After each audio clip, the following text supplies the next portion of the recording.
intervencionismo do governo, acho que antes de mais nada preciso dizer que ele é uma opção, né? Existe toda uma teoria econômica que dá suporte a esse tipo de intervenção na economia, no organismo econômico. Não é uma criação desse governo.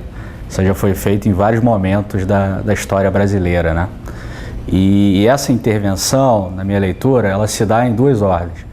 Uma primeira ordem é a tal da modicidade tarifária, né? O governo, em vários aspectos, ele quer entregar para a população uma tarifa menor, seja em transporte público, seja em energia, seja em pedágio, etc.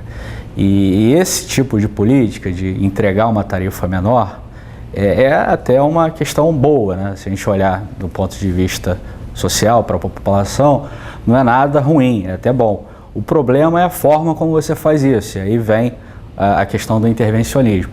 Para você gerar uma tarifa menor para a população, o governo tem duas formas de fazer isso. Ou ele congela preço, ele fixa um preço mínimo, ou ele faz reformas que incentivam a aumentar a quantidade de certos bens e serviços, né?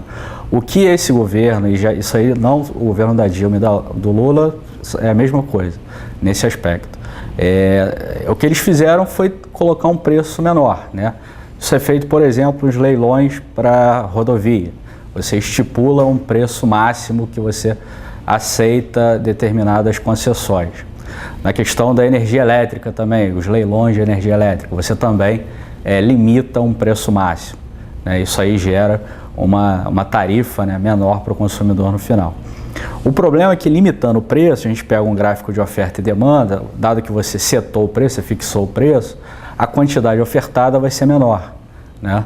E isso causa sérios problemas para o organismo econômico. Um deles, eu acho que o mais grave hoje, é a questão da energia elétrica, né?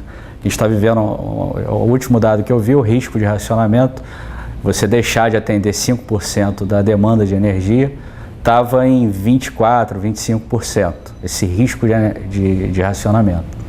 É um problema direto dessa política, né, intervencionista do governo, de querer moldar um preço mínimo, né? Acho que está tudo interligado.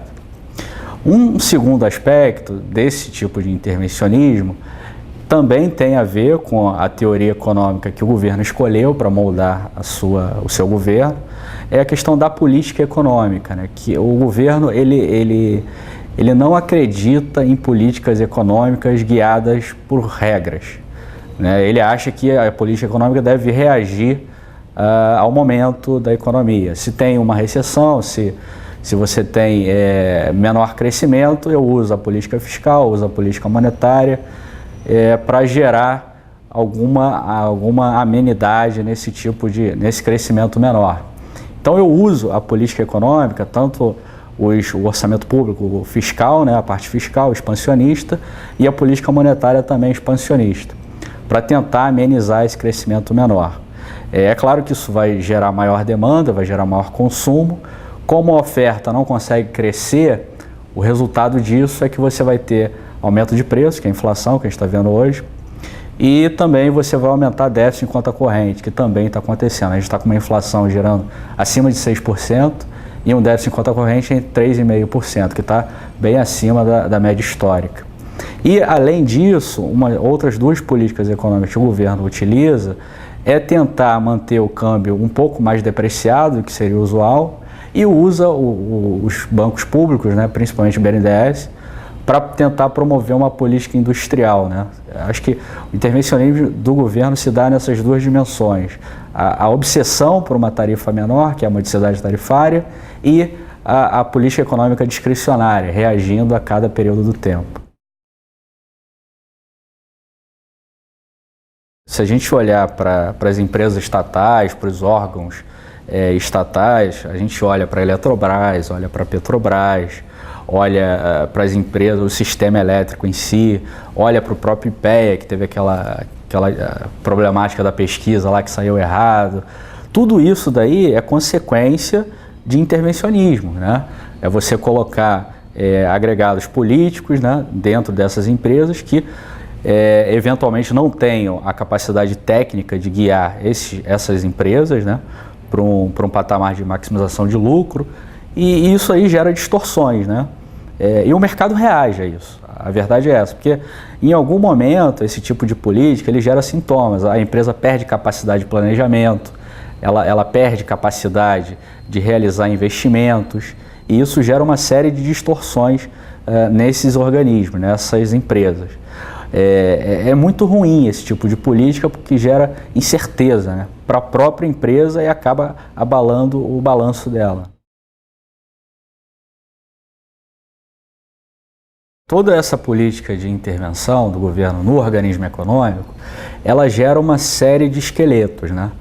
Como você está subsidiando para manter o preço mais baixo, ou você está fazendo outras manobras criativas, né, para tentar manter esse preço baixo, você não está, no frigir dos ovos, você não está acreditando no sistema de preços. A verdade é essa. E quando você não acredita no sistema de preços e você gera esse tipo de manobra, de intervencionismo, aos poucos você está desarticulando a economia, né? Porque o preço, no final das contas, ele é um índice de escassez. Ele sinaliza o que acontece com a oferta e com a demanda. Então, se você está mexendo nesse sistema de preços, você está desorganizando a economia. E o mercado percebe isso, né? Porque uma vez que você desorganiza o sistema de preços com esse tipo de política, você vai gerar menor crescimento em algum momento, porque você está gerando mais incerteza sobre o organismo econômico, né? E como o governo ele acredita nesse tipo de política, a percepção do mercado é que dificilmente ele irá mudar muito isso, acaso ele seja reeleito nesse ano. Então, o mercado olha, né, na média, ele fala, ó, se esse governo sair, é melhor, porque um ajuste no ano que vem seria mais factível tendo uma oposição no governo. Então, dado que a Dilma cai nas pesquisas, a oposição, por complemento, ela deveria subir. E isso é benéfico e o mercado reage positivamente a esse tipo de notícia, porque ele vê como uma oportunidade dessas medidas intervencionistas serem ajustadas a partir do ano que vem.